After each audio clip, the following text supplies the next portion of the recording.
Welcome to Leading with Artivism. Leading with Artivism is a live monthly interview series created and curated by Poet Gold in collaboration with Arts Mid-Hudson, featuring a diverse mix of artivists, artist activists who have taken up the charge through their art to highlight social issues. We invite you to ask questions and get an inside look at the hearts and minds of these courageous creatives.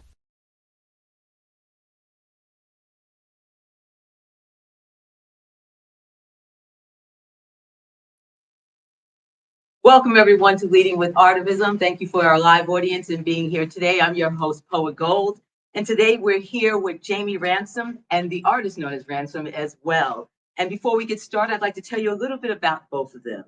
Jaime Ransome is a Hudson Valley-based curator, writer, and educator, specializing in immersive community-driven expositions that bridge cinematic storytelling with curatorial activism, creating exhibitions that are intellectually sharp and emotionally resonant. Inspired by literature, music, and art history, Ransome pairs celebrated creative minds with established and imaginative institutions. Working independently under J. Ransome Curation, she collaborates with local art spaces to create ephemeral exhibitions and indelible programmatic experiences. Welcome. Ransome, and I'm going to reveal that this is her father. This is Daddy, right? Ransome was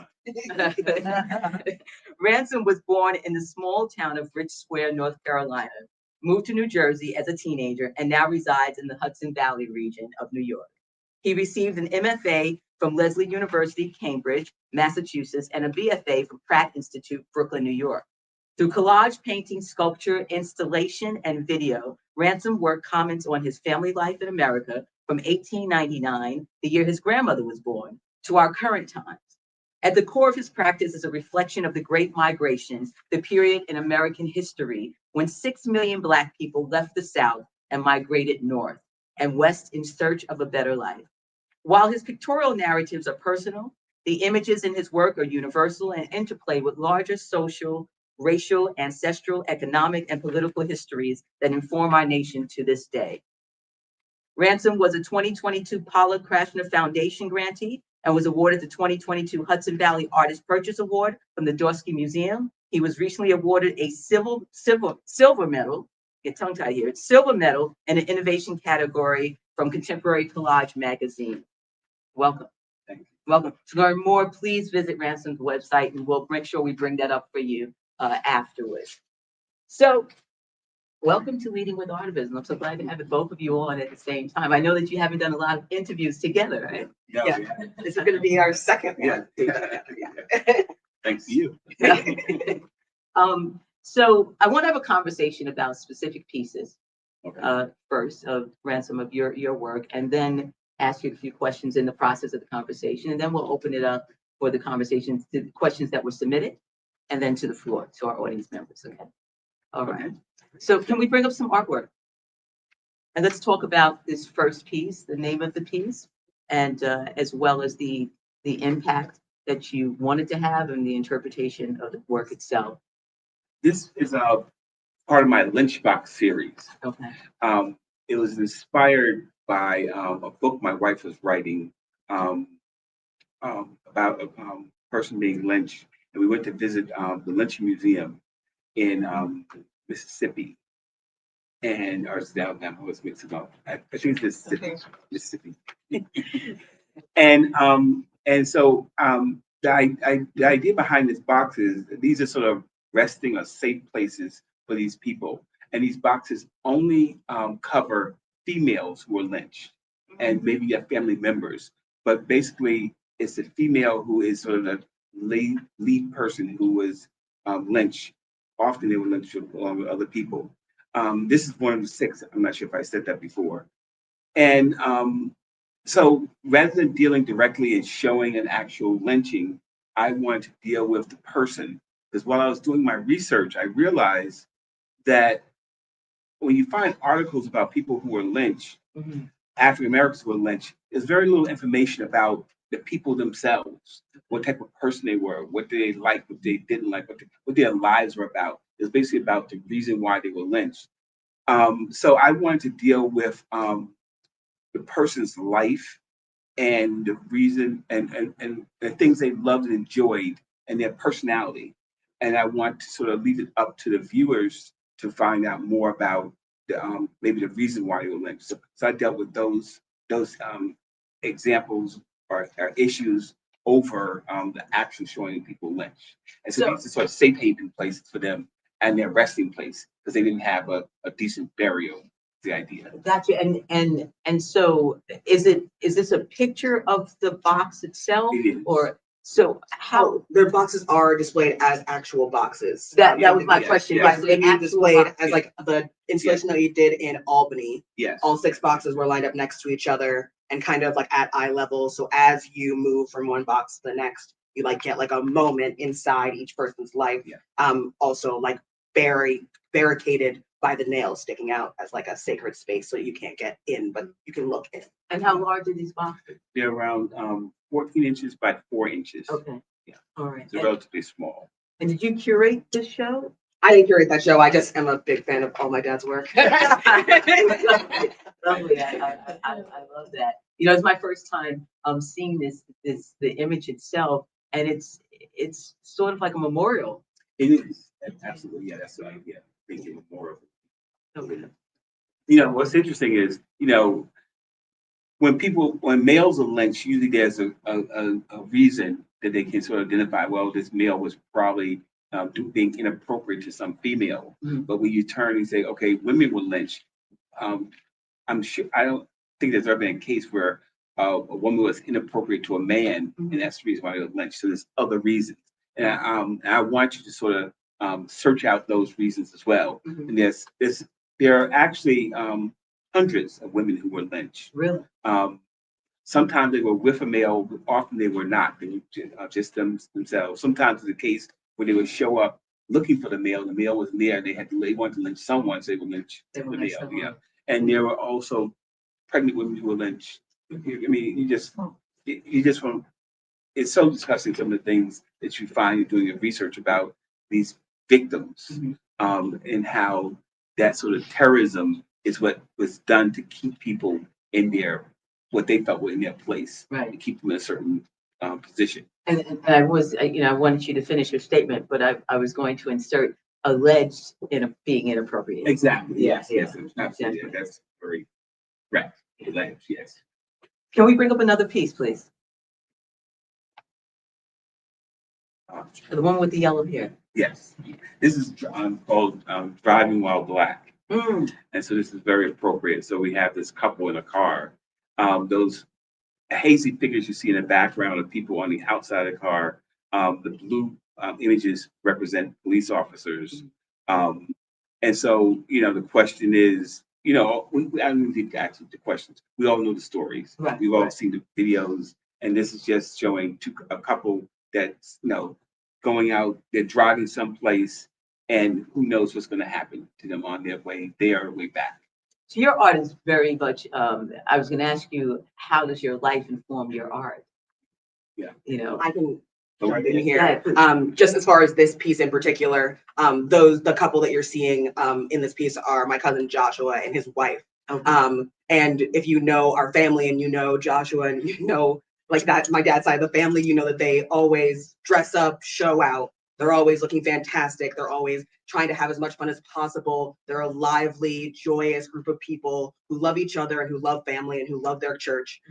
So to see this image is always very emotional to me, because they are just people who are married, who love each other, who've had like inspirational and also sad lives, who would be in this exact situation. I could literally see like the selfie my cousin taking of him and his wife on their way to some event, on the way back from some party. And then to think that what could go wrong in that scenario as these like happy, joyous, normal people are just on their way to and from home every day. Right. And so my dad, I think this is like the perfect way, like, can capture it. Kind of reminds me of like the Thomas J. Prince statue that's standing in Times Square right now, just like a large Black woman looking proud. This is like exactly one of those moments where he's just like showing real people as they exist and having that be activism and using his family to inspire people to like look at their own family and their own histories and find beauty in it. Right. There's a performance artist, and forgive me if I'm, Toby, if I'm pronouncing your name incorrectly, Ngawawi, I believe it is. And he has a song called Make It Home. Yeah, exactly. Which is this, driving Yeah. while black, make it home. Yeah. You know, walking while black, make it home. That's the idea, you know, just sort of regular everyday people who are going about their day, but who knows what could happen to them just by happen to be in a wrong street, someone having a bad day, they want to take it out on you, you know, that's what this is about. So you can see my work is sort of indirect. It's not really direct. I'm not gonna probably show you someone protesting with signs in their hands and slogans and things like that. It's images that I want you to look at and consider and think about what am I saying, along with the titles. The titles also mean a lot. The title of this, you know, Driving While Black. Right. Can we have the next piece, please? This is part of my lynch, I'm sorry, lynch box. I can't shake that. Yeah. My block series.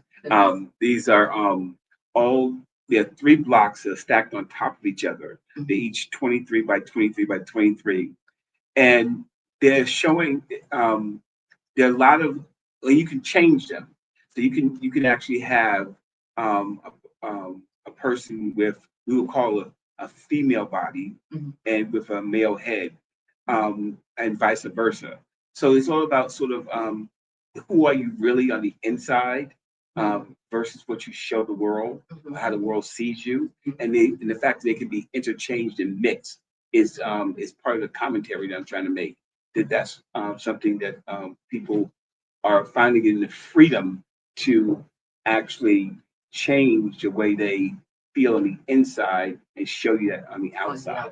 Yeah. Now, when you say you can change them, is this an interactive piece or is it People asked that question before. Right. The curators can actually set them up, Okay.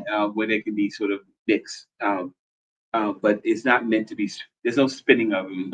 Right. Go to the gallery. Pieces were exhibited at the Trolley Barn during the Quiet as Kept exhibition. And part of the curatorial practice of like involving the students was that once a week, I would have one of the students like move one box. Okay. So that every single time that you came into the gallery, it would be slightly different than the last time. And that they would start off as all being like one human figure. And then as they turned like one box a week or one box a day, yeah, it would slowly turn into a modular combination of figures. Now, did you notice that any one person who may have seen the show over again had a different interpretation of, what was that like? Yeah, there was definitely like that show had a lot to it and a lot to see and a lot to interact with, but those pieces being the only pieces that moved as people went through. So yeah, when people would come back, bring friends, when I would do the artist talks and like the curator talks and explain to people that they were movable, people would immediately start to like, people didn't even have to do it in person. They would start doing it in their heads. They'd be like, oh, but what if this one was on that? Oh, that would totally be me. That one kind of looks like you. This it looks like it's like my head on my friend's body. And so even though we didn't have to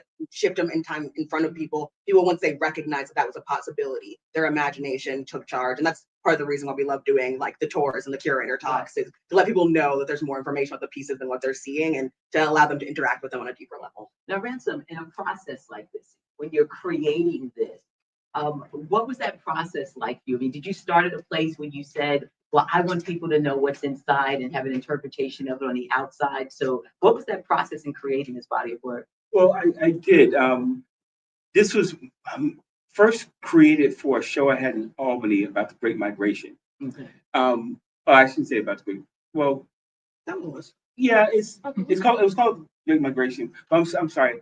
I want to probably talk about my practice. My practice deals with, like you said in the introduction, it starts in 1899 with my grandmother, and she has 10 children. 9 of those children migrate north.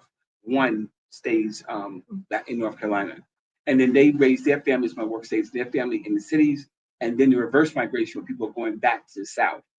So this is really for the southern part, the people who reverse migration going back to the South, which is contemporary, is of today. So that's why we see the different hairstyles, the freedom that African Americans have not had before that they have today, and the fact that people are changing their gender as well. All those things are represented in these blocks. It's There's actually 4 blocks now, 4 sets of these, I should say, and there will continue to be more and more and more as I create them. May we have the next piece, please? I think that's 3. Oh, it was 3? Yeah, it's 3, yeah. Okay, all right. So let's talk about the questions Okay. that were submitted. Jaime, I'm going to start with you. There's a question that's submitted that asked, with the background in curation and community engagement, how has your practice, oh, that was my question, how has your practice evolved over time in response to social change? Yeah. My practice is very responsive. I spend a lot of my time doing general research and collecting information about everything that's going on and why and how. And then I gain opportunities to have exhibitions, and then I get to do my deep dive research into the subject, and that's where they really start to explore and expand.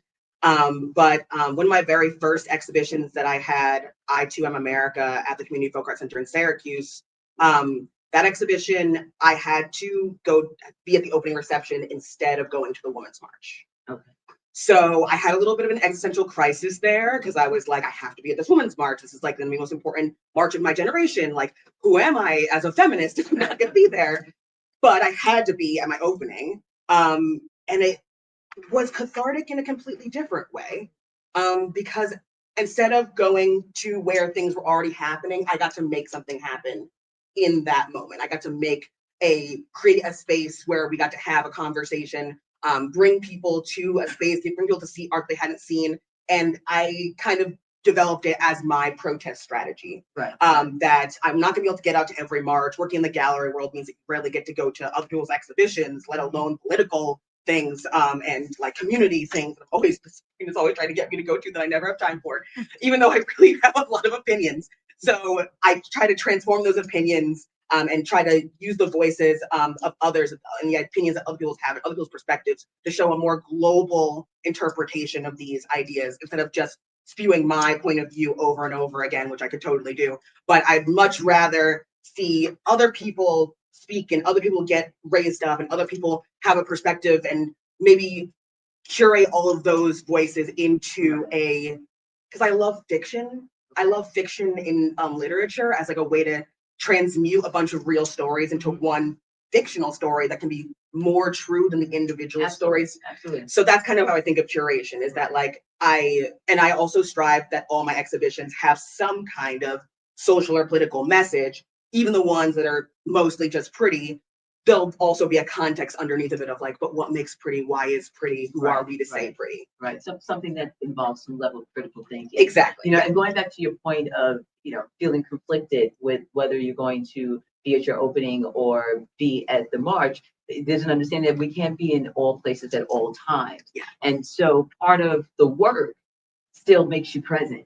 Yeah. And that. The work actually I find to be, some of the most work that I do emotionally and like in response to like the government and to social is because I'm like working with an artist who has a perspective. They're explaining to me their thoughts. I'm doing studio visits with them, and I'm getting to get a deeper understanding of who they are.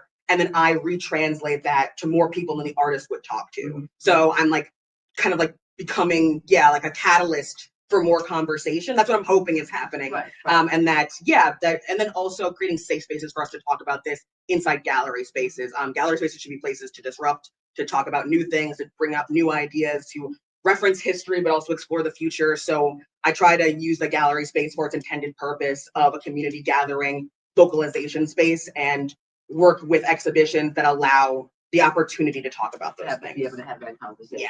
Right. Absolutely. So from the audience, how can we mobilize art? I think this question is interesting.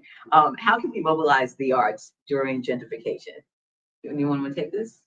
I saw that question and I was like, I had so many emotions based on it, because What's your emotion? Let me jump in. the gallery world is fueled by tourism. Okay. As much as we would love to think that it's fueled by like art patrons who like drop money on places, a lot of the things that make art galleries sustainable is their ability to draw in people not from the area to make a destination location. Mm-hmm. So there's that aspect to it that I know that it's kind of like, running a nonprofit gallery especially is like this crazy battle between like, how do we get new people in and how do we make sure the people who are here, who the gallery is made for, are being represented. Gentrification is horrifying, but it's horrifying because of how it happens. It's not horrifying what happens. Right. I guess it's always my struggle with gentrification. Because it's a form of migration. Yeah. It's a form to an extent. It's a form of migration. It's a form of economic development. Right. It's like the most effective one, the one that we all hope happens, that our community gets prettier, that the people there are happier and feel fulfilled, that they have things to go to on the nights and weekends and safe places to work during the day. The streets are clean and people are happy and productive. But But the question is, do we need that in order to improve neighborhoods? Why can neighborhoods be that way without gentrification?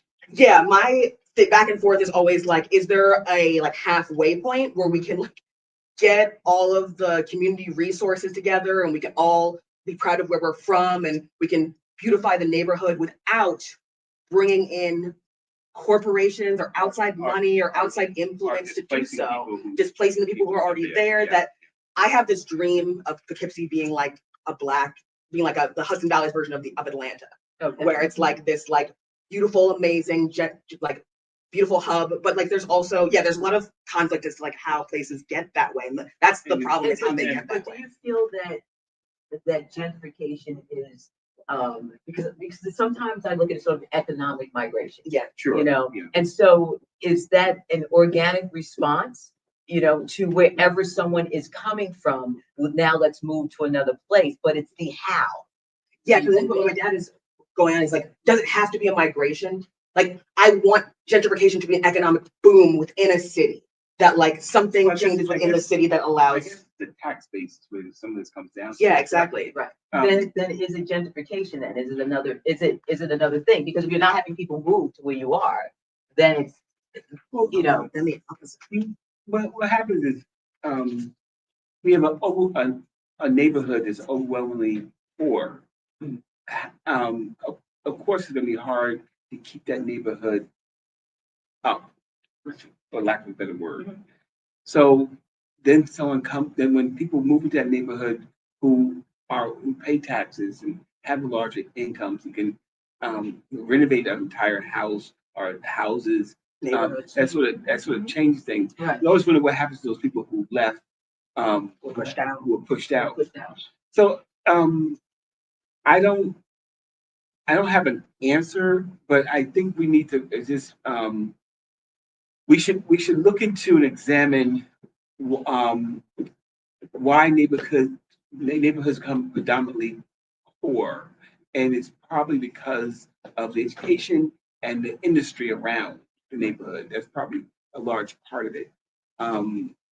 So you're looking at this sort of like the more social impacts that are taking place within the neighborhood When that makes it attractive to someone of means to be able to say, I'm going to come purchase the property. I'm going to, exactly, because they can get it for a bargain because Right. the prices are Right. low, and then they know they can take other money they have saved or they can borrow, and they can renovate their home.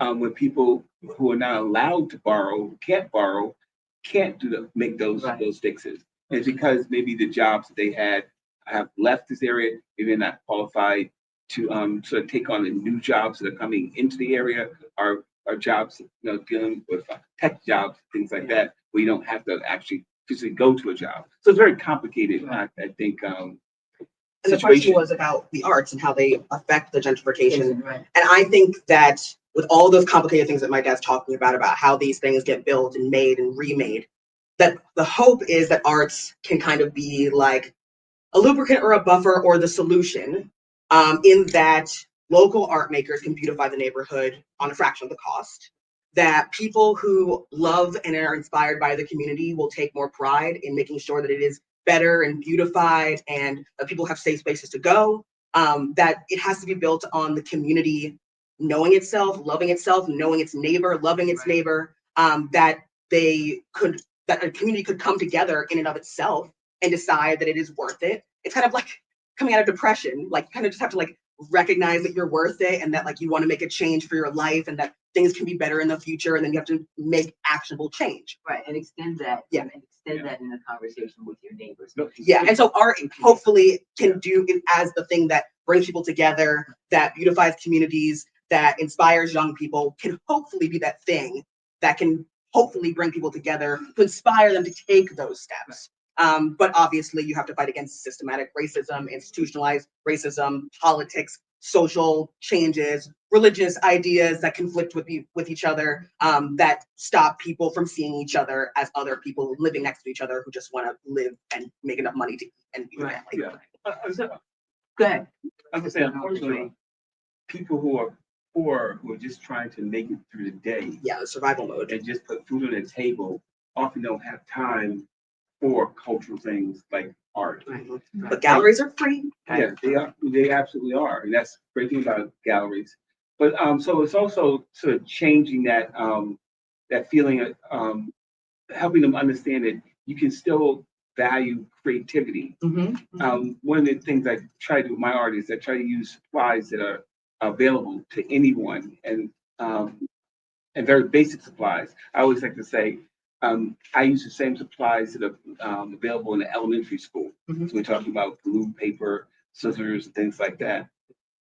But it's educating people to understand, and this is one of the reasons why we need arts in schools, is to help them understand that no matter, there are things around you to be creative, you can use to be creative with, and you should an appreciation of art. And but it's always that issue of time. I think it's always. I was going to ask you that. Do you teach? I used to teach. I'm teaching all. Yeah. Right. Well, I don't. I do workshops every now and then at Woodstock School of Art. But Okay. I have a classroom that I teach. Okay. All right. But you. I have taught. Yeah, I taught in the schools. maybe 15 years. I taught online. Okay. Yeah. And so, what has it been like for you living in the Hudson Valley? It's been wonderful. I enjoy living here. I raised my 4 children here. We came here when my wife was expecting. Well, my wife and I were expecting Jaime. So we sort of track our time here with her age. Yeah. She was born in Northern Dutchess Hospital. So what I like about it is the space to think. We live in a secluded area, and I can think and can toss things around. I go to the city frequently, and I bring back ideas, and I can sort of sort those ideas out in my studio. Almost everything's sort of processed in the studio, from sketches and developing of art. It's all done in the studio. Do you show in the city often? I show all over. Yeah, Okay. I show all over. I show basically Up and down the whole East Coast. yeah, Okay. which is so that migration trail. When my family coming from North Carolina going north, I sort of stay. And my work focuses also on the East Coast. Rarely do I go. I don't do any work about California, Midwest, anything like that. It's always So there's like one show a year in North Carolina at this point. well, something like that. Yeah, Yeah. I wish once a year, but it's practically. I feel like I'm at your dinner table when I watch you guys like interact with each other. The little nuances that take place. So fun to watch. So we talked a little about this, but someone asked, in your view, what is the importance of engaging with local arts? As audience consumers or businesses, how can we become more involved locally, created with exhibited work? Do you have any ideas or promoting? I'm sure. Yeah, this is like my whole thing. So for those who don't know, I ran the Charlie Brown Gallery on Main Street in Poughkeepsie for 2.5 years. It involved a youth curatorial program in which we trained teenagers between the ages of 15 and 19, 15 to 21, how to install and handle art, put together exhibitions, and put together supporting exhibition events. That's a big part of it. Because we were trying to develop a youth arts district on Main Street, between the 300 and 500 block of Main Street, where the parking is free, where there's tons of businesses, and where there's a bunch of empty space.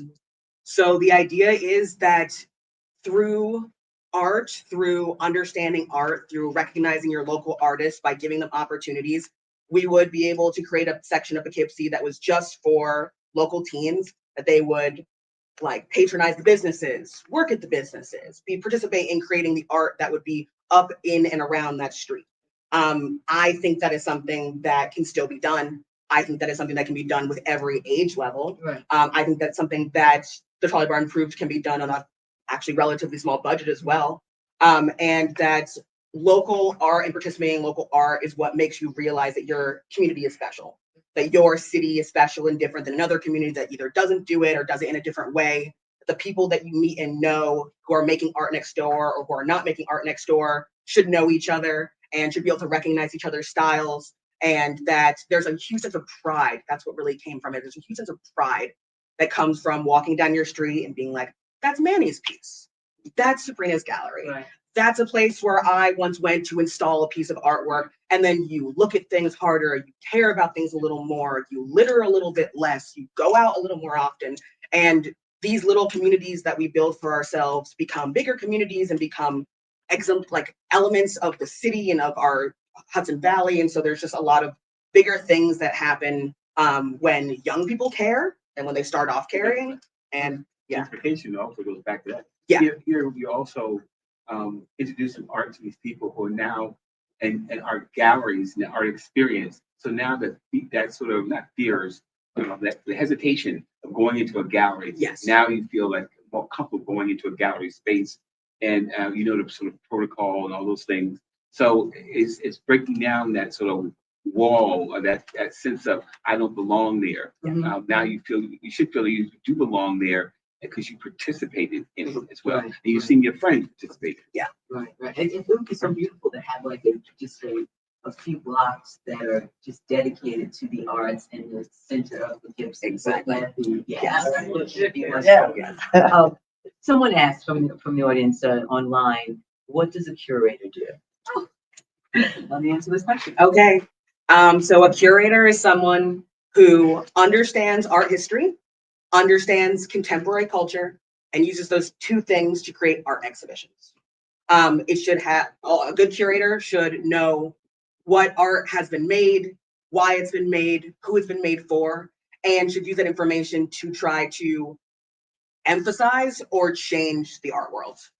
So a curator literally puts together art exhibitions. They find the artists, they understand the artists, they design the exhibitions. It's called wayfinding. We design how people move throughout the space based on the artwork and how the artwork relates to each other and within a space. And then they also host the exhibitions. So they're the person that you would talk to when you needed more information about the art.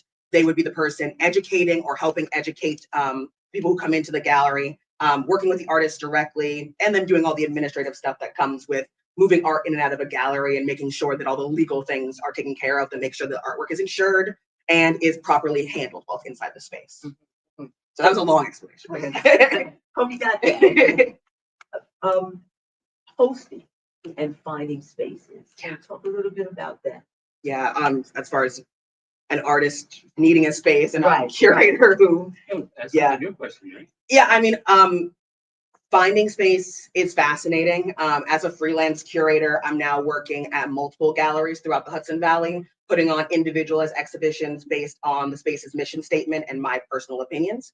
And it's fascinating because every gallery space has a different installation system, different facilities requirements, different missions, different needs, exhibition needs, and programmatic needs. And it is always a huge joy matching an artist with a space. Have you ever gone into a space that's not necessarily meant for art, but said, I'm going to create this space for art? And have you, Ransome, looked at a space and said, I'd like my art to be in this space? And it wasn't necessarily a gallery, it was, a space you walked into that really spoke to you. Well, I probably haven't done a lot of that. What Okay. I usually do is whenever I'm asked to exhibit at a gallery, I go to the space. Mhm. I want to see the space.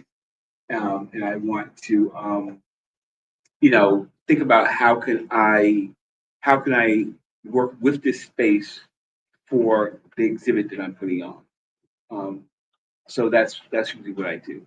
But that's the part of the curator artist relationship is like the artist should come in with some kind of idea about how they want their work to be displayed. But a lot of times it ends up being the curator's job figuring out how it works within the space or working with the artist to make sure that the space is fully represented within the piece. And also I get the joy of a lot of times I work with artists who create evolving installations. So they'll make an installation, and then for the new space, they'll make it bigger or a different size or different shape based on the space that it's available, or they'll add to it. Destiny Ariana killed it in my exhibition at Ann Street Gallery. She recreated a piece that was originally just a chair and a table and a window that she had created. And she redesigned it into an entire living room installation where you could sit inside and feel like you were part of her grandmother's living room while incorporating those pieces that were from before. But she like literally bought a couch and like brought it right into the space and set up this entire living room space. So it should be a collaboration between the artist and the curator. And that is one of the things that I love to do is when I am like, I literally like, I'll walk into a space and I'll leave this. I'm like, okay, that sounds great. I'll like talk to you. I have some ideas in the back of my head. I'll walk out and be like, I have to call so-and-so. I got the perfect space for you. This whole room, it's gonna be yours. Just get here. And so I do that all the time where like I walk into a space, I see what it has as options, and I'm just like, oh my God, it's gonna work. We're gonna do this. I'm curious. How did this happen? You know, I mean, I know this is father-daughter, but did you have a time and space you said, I want my daughter to curate my show? Or was it, you know, one of those things that just miraculously happened and she said, Daddy, I'll curate for you, you know? Well, this is how I'm gonna make a long story short, really fast. It started off in Syracuse. I was teaching there. Jaime was working at a local art gallery, community folk art gallery, and she curated my show there. My dad was gonna have a show there anyway. Yeah. I was an assistant curator. We were in between curators. Things just worked out. Yeah. But that was a great opportunity where like he had an idea and I got to execute. Yeah. So she hung the show. What I noticed was here as this young lady was trying to find her way. I thought she did an excellent job at the opening. I was really impressed how well she handled herself at the opening. And so I said to her, I said, hey, why don't you go to school, be a curator? I mean, it's a master's. I mean, why don't you do it? You're here at Syracuse. So she took my suggestion. And she usually does it. I was gonna say, It was like it started the trajectory of me eventually starting to take his advice. Yes. So I know something. So she went back for a master's. She got a master's in curatorial studies. Once she moved here, and she had jobs at the Charlie Barn. We did a show together here in Poughkeepsie. So the Quiet as Is Kept exhibition was my dad's proposal to the Charlie Barn Gallery. My solo show. Oh, you're talking about the conveyor show? Yeah, oh, yeah, fair enough. Okay, yeah. Yeah. Sorry, we co-curated an exhibition also at the Charlie Barn. That's what I was thinking. Yeah. But at Conveyor Gallery, I was asked to do a show, and I brought Jaime in to help me to curate the show. And what was interesting is these are two large windows. Right. So it's really a public art space. So anyone walking down the street can look in and see the exhibit, which I thought was wonderful. It wasn't until I was having dinner in Poughkeepsie and I passed by the gallery, I go, wait a minute. At night, you want a light source coming from inside this structure so you can really see art 24 hours a day. So that's when I started thinking about bringing in lamps. And Jaime and I talked about it, discussed it. So we put shelves, and put artwork on shelves, small shelves. This really wasn't a very deep space, but it's two huge, gorgeous windows. And so the lamps were on at night, so you could look into the gallery and see lamps. There's all different types of lamps, all different types of sizes on shelves, hung on the wall with the artwork, and that worked out amazingly. It was really beautiful. And it's a wonderful space owned by our friend, the local artist, Sabrina. Yes. In the audience. So I'm going to open it up to the audience right now to see if anyone has any questions for Jaime and Ransome. Or I can just start talking. I'll just like talk forever. No questions? Crickets out there? I see a hand. Yes. How would you encourage local artists and local youth to make empowering activism art with everything that's going on politically right now? Yeah, the trick now in this year and in many other horrifying years before us is to not be stuck. You're gonna feel paralyzed. You're gonna feel fearful. You're gonna figure out, how could I contribute to such a crazy political time? Forget all of that. Just make. This year, especially, I think we are going to look back and we're we're gonna look back and we're gonna be asking the question when we like see art that's been made in 2025 through 2028. we're going to be saying like, wow, how did they do that? What were they thinking? How did they get inspired? And so the point is to just make sure that you're someone who made it. Or wait, there's also a large subsection of art that gets made post World War II in response to that trauma that is like just as, if not more, permeating than the art that's made during those 4 years. So it's also a like recognition that like it's, if you don't feel it, you don't have to push it. Don't make stuff that you're not invested in. But when you do feel it, don't let anything stop you. Do not let anything get in your way. You have to just, you need to process those emotions. You need to make it a few times. People always think like, oh, I made it the first time, I didn't love it, so I'm gonna scrap that idea. No, the third, fourth iterations of things are fascinating. The things that you make after you're remaking something that you thought that you lost is always a crazy new interpretation. Right. Yeah. I also say that art is about communicating and communicating ideas. So you're sharing those ideas with other people. And sometimes you are opening up people's minds and you're introducing ideas to them with your art. So with that in mind, you want to create work that maybe you're sort of sharing your feelings about a certain topic, and you want to share that with other people. And this is a way to sort of come around and have community around that topic, around those events that are happening. And pulling from real life, things that are really personal, are really important as far as making a statement and making good art. Yes. It's genuine then. You feel something's injustice, or sometimes you just want to examine something. It's not all, I like my work. I never try to say there's a right or wrong way. I have the answers. I just want to examine it, to have a dialogue. People have a dialogue around it, and they could solve those problems around the artwork or later at a different place. The work is just to sort of bring up the subject. So all those things, it's important to share ideas and sort of someone, you hope someone comes in and says, oh my goodness, I never thought about this. That's what introduces. I never saw it that way. But sometimes, and I think one of the things you want to be careful about sort of knee-jerk reactions is you just sort of jump out. But I think good art sort of has some substance to it, and it allows you to see beyond just the surface. And that's, at least that's what I try to do. And at least room for introspection. Yes. Exactly. Don't Yeah. really think Yeah. about it. Yeah. How do you Yeah. feel about it? Yeah. What's your process? Yeah. Do you relate to it? Exactly. Yeah. The whole process. Yes. You are a family of artists. Yeah. It's not something that you can pretend doesn't, this is like such a force. Your mother and Yes, I'm the oldest of four. My mother is a writer, and I'm a curator, but my sister is a graphic designer. She wouldn't say Design no, director. design director. She's a design director. She gives me that all the Yes, time. yes. Yes. My brother is an industrial designer who is just recently coming out with his own line of products that are fascinating and super weird and totally him. And then my youngest sister is not in the arts, but she is in education. Administration. Yes. Administration and education. She helps little kids get their education, get their elementary school education, which we all know is super important right now.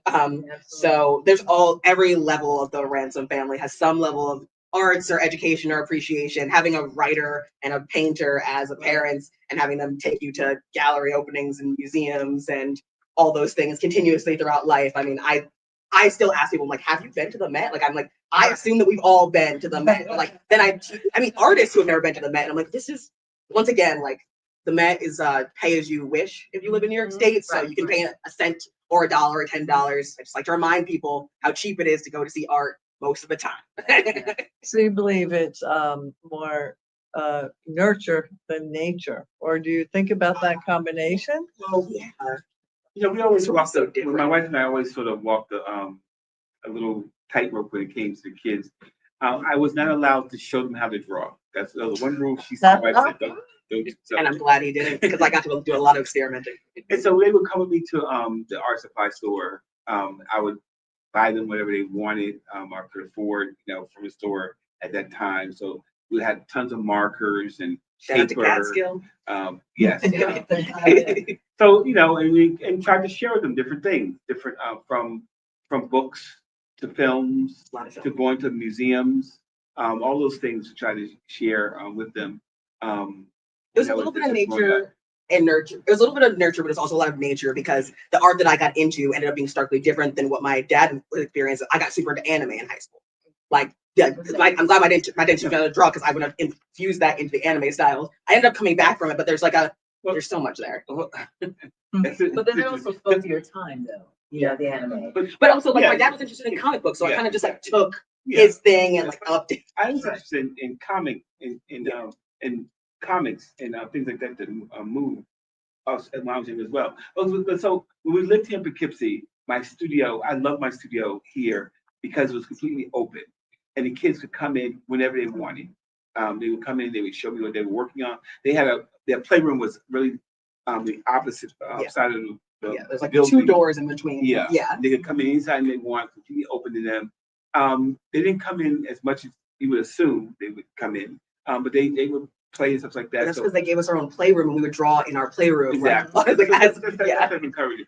And actually, the joke when I was teaching, the faculty I taught with would always laugh though.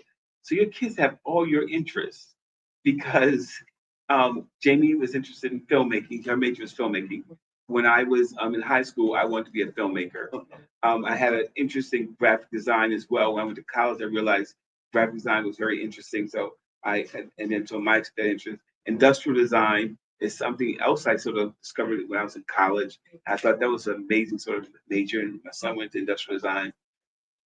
Layla's more of the science person, which I also had. It's not directly related to art, but I also have an interest in as well. So they have these little things, and we laugh about creating a company where we have a designer, a filmmaker, exactly, right. Writer, Any other question? Yes. Jaime, you've lived in so many different kinds of communities in the last 10 years. Is there anything that you can have taken away of how to engage community and how to reach out to them and get them to support financially and culturally and time, treasure, all of it? So much of it is meeting a community where it's at. So much of it is actually doing the research to know a community. A lot of the reason why I think gentrification doesn't work is because people show up and they say, I know exactly what you need. Without asking. Right. I'll just go ahead and pop this here and I'm sure they'll all love it. Right. There's like a store in Poughkeepsie that I'm not going to name because it's not their fault, who I feel like just came to Poughkeepsie. I keep just saying that they came to Poughkeepsie 20 years too early.